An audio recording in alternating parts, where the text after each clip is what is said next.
have arrived at a classic Trump moment. He and his supporters get to declare victory while actually not doing very much. It's Tuesday, February 4th. I'm Jane Coaston. This is What A Day, the show that was really excited to find out that it's almost the weekend until being told just now that it's Tuesday. On today's show, Trump signs an executive order that could do something perhaps with TikTok, or perhaps not. And New York Governor Kathy Hochul introduces measures to protect doctors prescribing abortion pills out of state. But let's start with the economy and tariffs, Trump's favorite word and the subject of pretty much endless commentary over the last few days. We are recording the show on Monday evening, and as of right now, President Donald Trump's promised tariffs on Canada and Mexico are on hold for at least 30 days. Here's Mexico's President, Claudia Sheinbaum, explaining through an interpreter how her conversation with President Trump went on Monday morning. At the end, he asked how long we could put the tariffs on hold, and I told him, let's put them on hold permanently. He then asked, well, for how long?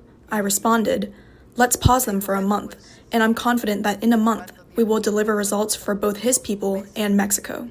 In return for the pause, Mexico agreed to send 10,000 troops to the U.S.-Mexico border, which sounds great for Trump, except for the fact that Mexico already has 15,000 troops deployed to the U.S.-Mexico border, which they did in 2019, which was, to be clear, a while ago. Also on Monday, Canadian Prime Minister Justin Trudeau announced that he had a, quote, good call with President Trump, and that Trump agreed to pause the tariffs on Canadian goods for 30 days. Though much of what Trump thinks he got out of Canada already happened. He said that Canada is going to be implementing a $1.3 billion border plan where they talk about reinforcing the border. I should note that's actually something that Trudeau announced and Canada announced back in December, about mid-December. So we have arrived at a classic Trump moment. He and his supporters get to declare victory while actually not doing very much. If you're like me, you're a little confused. Was this all a negotiation tactic? Doesn't Trump just absolutely love tariffs? What is a tariff war anyway? And are we just going to keep doing this? To get some answers to these questions, I called up Scott Lincecum. He's the Vice President of General Economics and Trade Policy at the Cato Institute. Scott, welcome to What A Day. Oh, thanks for having me. So Scott, let's start off with a very basic question. What is a tariff war? Well, it is apparently when the President of the United States announces he's going to apply taxes on about $1 trillion worth of goods. What happens is you have a government will decide to impose taxes on imports of a certain amount, and foreign governments tend not to take that lightly. They tend to respond for both strategic and political reasons. They apply their own tariffs. The next thing you know, there's tariffs on everything, and we're all a little poorer. Here's what gets me. Trump's original executive order, he said threats of, quote, illegal aliens and drugs, including deadly fentanyl, are the reason the administration has declared a national emergency and introduced these tariffs. Right. One, is there any merit to that claim? And would these proposed tariffs actually curb how much fentanyl is in the United States? Yeah, this is what really gets me about all of this. Fentanyl overdoses are a terrible tragedy. However, first, some basic facts. Overdoses in the United States have fortunately been declining now for a long while. Fentanyl trafficking appears to be down as well. Fentanyl overdoses appear to be down. This is all good. Legal border crossings are down. They've been down for a year. And there is absolutely nothing that a tariff on avocados from Mexico and crude oil from Canada is going to do to stop Americans from consuming illicit drugs, whether they come from Mexico or Canada or China or anywhere else. So there's an immense disconnect between the perceived problem and the proposed remedy. Now, on the other hand, Trump has said that the U.S. has a trade deficit. It stands at about $122 billion overall. Our trade deficit with Canada alone is about $75 billion. First, what does that mean, and how does it compare to previous administrations? Yeah, so a trade deficit is simply when a country imports more stuff than it exports. The United States has run persistent trade deficits for decades now. This is actually not an economic problem to be solved. Trade deficits are driven by big macroeconomic factors, savings and investment patterns. Our government spends more than it takes in. Americans like to spend more than they save. Countries actually like Germany and China, they actually do the opposite. This creates trade deficits along with our dollar's value as a reserve currency. But they're even more meaningless than the overall trade balance because they're just counting gross value of goods. They don't actually look what's inside those products because, like a lot of stuff we import from Mexico actually has American content in it, but that doesn't show up in the trade balance. So there's absolutely no reason to even care about bilateral trade balances. And yet Trump uses them as some sort of weird scorecard for trade policy and whether we're winning at trade.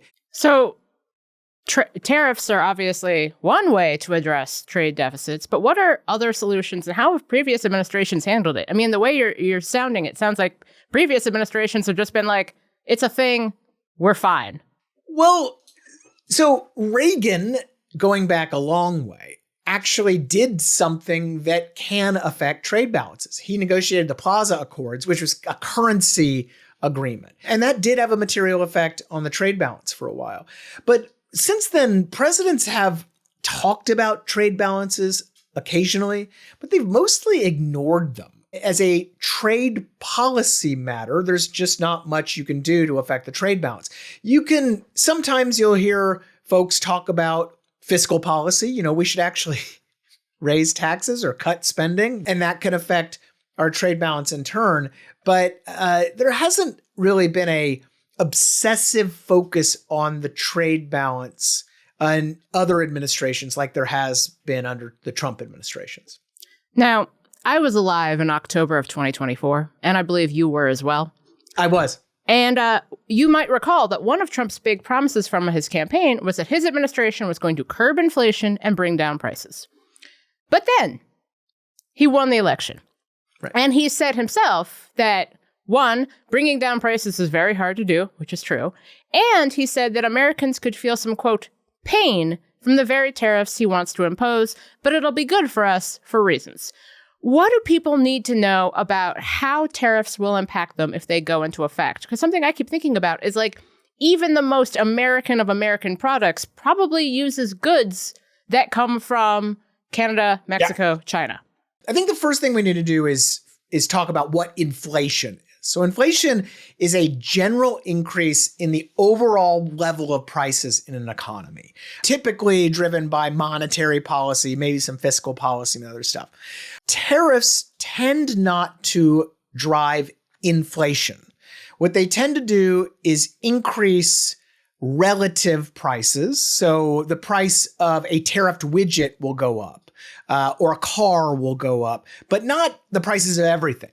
Global tariffs, like what Donald Trump has proposed, well, they can increase prices one time, but it's still not technically inflation. The reality is that broad-based tariffs would increase prices in the United States. Okay, so none of us know what's going to happen next, but what countries do you think Trump could target next? Because we don't know anything as of 2 p.m. Pacific, 5 p.m. Eastern. We don't know what the deal is with tariffs on China. We don't know. What countries do you think Trump may want to target next with regard to tariffs? Yeah, so I think China's a given. I've long said that additional tariffs on Chinese imports were kind of my base case scenario, with kerfuffles coming up elsewhere and some potential tariffs here and there. And it seems like that's what we're going to get out of this. Beyond China, look, I think it's inevitable at some point you're going to see additional tariffs on things in the automotive supply chain, whether it's coming from Mexico, Chinese related EVs, or similar things from Europe. That seems to be next on Trump's list. Europe, he keeps saying he's going after Europe next. Steel and aluminum, I think, is another big one. Trump had tariffs on that. He removed them from Canada and Mexico.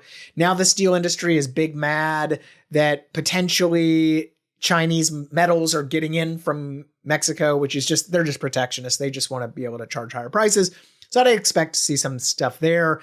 And then probably some stuff on other things like semiconductors and other national security supposedly related things as well. But I should note, and I always caution, trying to get into Trump's head on this stuff is a fool's errand. The guy really likes tariffs, but we also know that Trump doesn't like crashing the markets. He doesn't like people blaming him for, expensive avocados on the Super Bowl. So I think there's some reason that we can put forth on this, but a lot of it is really uncertain. That uncertainty still has a cost, and uncertainty weighs on investment. Last Trump administration, the Fed economists said this cost us billions of dollars in potential investment. Federal Reserve today is saying they're holding off on lowering rates because they're worried about what's going to happen next with trade policy. So these things have real costs, even if we're not getting new tariffs tomorrow. Scott, thank you so much. This has been so helpful. My pleasure. Sorta. We'll get to more of the news in a moment, but if you like the show, make sure to subscribe, leave a 5-star review on Apple Podcasts, and share with your friends. More to come after some ads. What Today is sponsored by Acorns. Acorns is a financial wellness app that makes it easy to start saving and investing for your future. You don't need to be an expert. Acorns will recommend a diversified portfolio that matches you and your money goals. And you don't need to be rich. Acorns lets you get started with the spare money you've got right now, even if all you've got is spare change. Sign up now and join the over 13 million all-time customers who have already saved and invested over $22 billion with Acorns. Head to acorns.com/WAD or download the Acorns app to get started. Paid non-client endorsement. Compensation provides incentive to positively promote Acorns. Tier 1 compensation provided. Investing involves risk. Acorns Advisors, LLC. An SEC-registered investment advisor. View important disclosures at acorns.com/WAD. Headlines. Democrats have repeatedly made clear that we will work with anyone to make life better for the American people.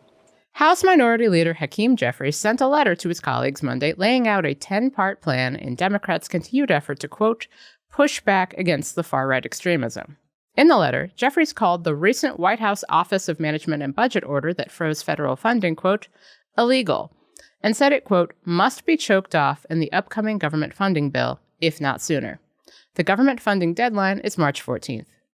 Jeffries also mentioned plans to introduce legislation to, quote, prevent unlawful access to the Department of Treasury Bureau of the Fiscal Service payment system, an apparent response to Elon Musk's team getting access to the Treasury Department's payment system as part of his Doge initiative over the weekend.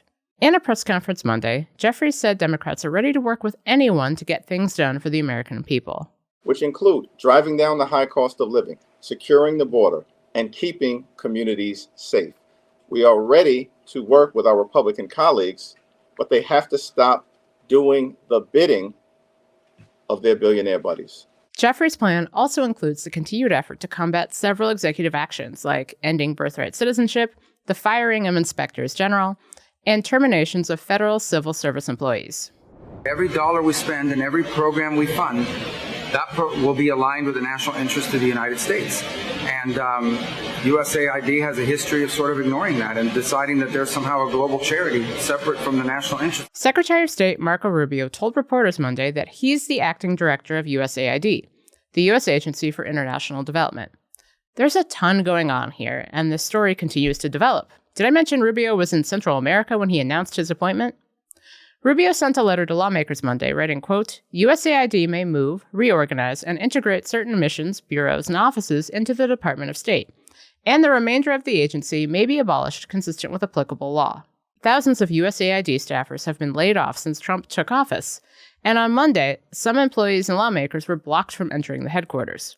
The agency works to provide food aid, emergency relief, and other health programs in more than 100 countries. At a press conference, Democrats, including Senator Brian Schatz of Hawaii, stood up to Trump and Musk. If you want to change an agency, introduce a bill and pass a law. You cannot wave away an agency that you don't like or that you disagree with by executive order or by literally storming into the building and taking over the servers. That is not how the American system of government works. Schatz told the Wall Street Journal that he would place a blanket hold on all of Trump's State Department nominees by objecting to a Senate procedure that speeds up the confirmation process until the administration stops attacking USAID. So other countries have sovereign wealth funds, and they're much smaller countries, and they're not the United States. We have tremendous potential in this country, tremendous. You're seeing that, what's happened just in a short period of time. In Monday's Oval Office signing fury, President Donald Trump signed an executive order directing the secretaries of the Treasury and Commerce Departments to create a sovereign wealth fund to help fund new projects. And TikTok? And as an example, TikTok, we're going to be doing something perhaps with TikTok, and perhaps not. If we make the right deal, we'll do it. Otherwise, we won't. But I have the right to do that, and we might put that in the sovereign wealth fund, whatever we make, or if we do a partnership with very wealthy people, a lot of options. The sovereign wealth fund would act outside of the Treasury Department and the Federal Reserve and would require congressional approval. Trump gave very few details about the fund and where the money is coming from. In Europe and the Middle East, sovereign wealth funds are some of the largest institutional investors. According to the BBC, Saudi Arabia and Norway's funds are some of the largest and are supported by the proceeds of fossil fuel sales. Even Democrats have mulled over creating a fund. But acquiring TikTok wasn't exactly their goal. This fund does, however, align with Trump's plan to have the federal government partner with an uber-wealthy friend of his to buy the Chinese-owned app. Never, under any circumstances, will I sign an extradition agreement that sends our doctor into harm's way to be prosecuted as a criminal for simply following her oath.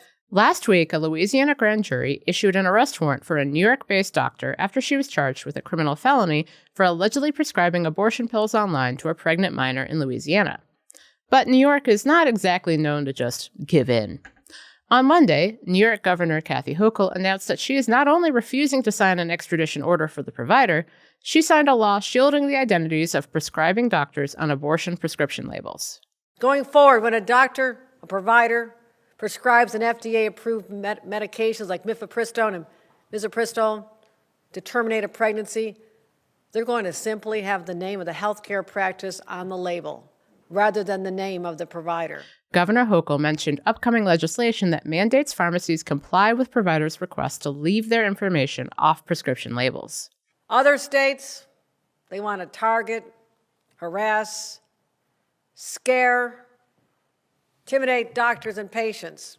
Now, that may be okay in a place like Louisiana, maybe Indiana, but those are not our values here in the state of New York. And that's the news. One more thing. A funny thing about Trump 2.0 is that you get the return of all of these side characters you kind of remember from the first time around. It's fun, except the opposite of fun. Case in point, Darren Beattie. Secretary of State Marco Rubio just hired him to be the Undersecretary of State for Public Diplomacy. Now, if that name sounds familiar, it's because he worked in the Trump administration the first time, until he got fired. Trump speechwriter Darren Beattie was fired last Friday as revelations surfaced that he'd spoken at a conference alongside prominent white nationalists, including Brimlow, in 2016. See, Darren Beattie has a history of saying racist and horrifying shit, and saying racist and horrifying shit a whole lot, generally on Twitter. Like when he said last October, quote, "Competent white men must be in charge if you want things to work." Unfortunately, our entire national ideology is predicated on coddling the feelings of women and minorities and demoralizing competent white men. Or when he demanded that black conservatives, quote, "learn their natural place and bend the knee to MAGA." By the way, he said that on January 6th, 2021, in the midst of the Capitol insurrection, which he praised. He's fine with China taking control of Taiwan. He says that the Uyghur ethnic group, currently facing extreme persecution by the Chinese government, is being better treated than rural white Americans. They aren't. And that any Uyghur who objects is a Uyghur supremacist. And he isn't a huge fan of America's role in the world, saying sarcastically last May, quote, "It's critical that the USA remain the global superpower so we can shove butt sex, drag queens, and most disgusting of all, the WNBA down everyone's throats." In fact, if I had to say that Darren Beattie had one specific ideology, it's this: America sucks. In fact, that seems to be the general view of a swath of the weirdo right. America is too gay, too black, and too feminine to really be a world power. To people like Beattie, America would be so much better if we were more like China, or Russia, especially with Vladimir Putin, because, quote, Russia is a major power that rejects the woke ideology at the core of the American regime. Oh, and Beattie definitely thought the Ukraine war wouldn't happen. And now, Darren Beattie is supposed to be the public face of American diplomacy, a man who thinks that the worst things about America are people like me.